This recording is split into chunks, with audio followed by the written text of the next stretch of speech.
Hello again and welcome to the John Christian Studio Sessions. Today we're talking about tips and tricks for landscaping. Like I said, landscaping is the placement of the instruments from left to the right, but also from the front to the back. And I'm going to reveal some personal tips here, so check me out.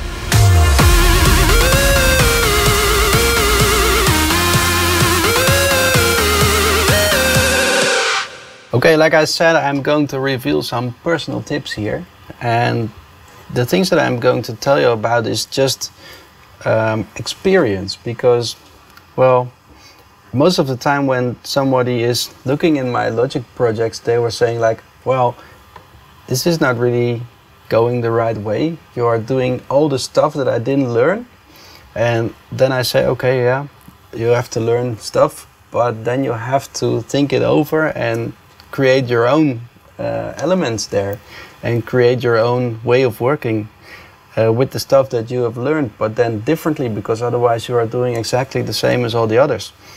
And one of the things that I do a lot is to create that landscape again and to make it as wide as possible, to go to the master chain and add a stereo imager there from the start of the production. And normally people say, okay, you cannot do mastering while producing, and I say, well, you should just master your tracks while you are producing, because then you can fill up the gaps in the stereo image and also in the frequency spectrum and almost in everything. And so you really have to stay tuned on my channels, because I'm going to make some episodes about mastering as well, and there in that episodes you really can find out what I mean with all this. But when it comes to landscaping, it's about stereo imaging as well, and I use the S1 for that a lot, and that's from Waves. So I think a lot of you guys are having that one, the stereo imager. And I was having an example here already, which sounds like this. And if you are opening up this stereo image, if you would do that when the whole mix is done, all the automation is programmed, and you do that while mastering, this is what happens. The whole mix is gone. The whole balance between the instruments is being changed because you open up the stereo image. So what I suggest here is that you just choose how far you would open that stereo image. Then go to the mixer, put every element to 0 and start to make your balance again.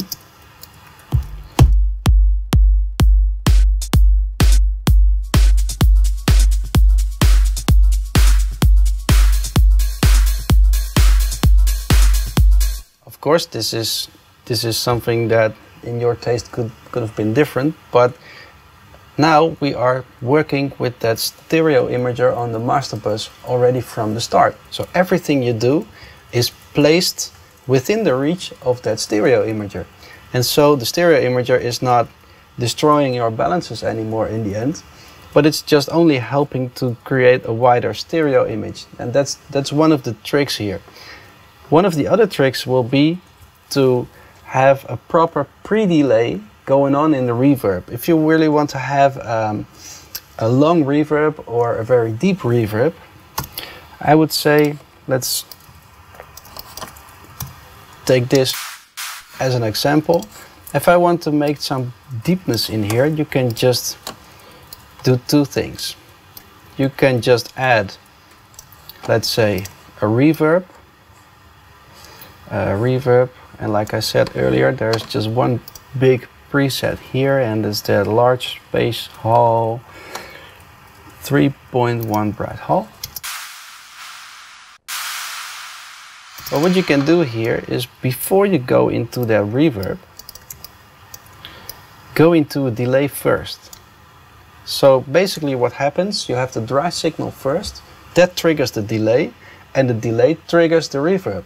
But what you can do with the delay is that you can raise the feedback so it triggers the reverb a few times. So this is what happens if you just do it once. Now you hear that there's a certain movement going on. I can slow that so it's more clear. And because there is movement going on, there's also a certain depth going on. And so this is how I use that, but then faster. You hear that the reverb is really developing, and it's not right there because this is the compression. This is without the delay. It's just like whatever. And if you do it with the delay, it's like this. So then you create space for the dry signal, and the reverb is going on behind it. And if I want a longer release on the reverb, I just put up the feedback, so the delay is triggering the reverb a few times. Then this is happening. The reverb is really going on and goes from the left to the right. And then if you just do one last thing here, but also a tremolo on it to make it go from left to the right, but then others in another way than the delay, because the delay is programmed and this is just going on, then there's a certain movement there which is grabbing your attention a lot, so you can lower the volume of the reverb.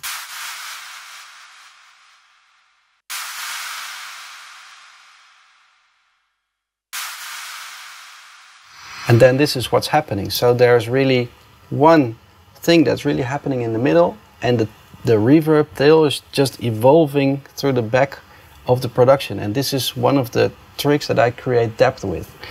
And for this example, to make it really clear, I was using this clap, but if you do this on a vocal, oh, it really sounds massive. I did this trick in my remix of I Could Be the One from Nicky Romero and Avicii, and I really got emails about how did you get that reverb so fat on that vocal? And this was the trick. So I really am trying to be a little bit inspiring here, and I hope you can make your own tricks out of this. And I'd love to hear something back from this in your productions. So stay tuned for the next episodes, because there's a lot more to come. If you have any question about this chapter or maybe another, just go to my facebook.com/DJ John Christian and leave your comments there.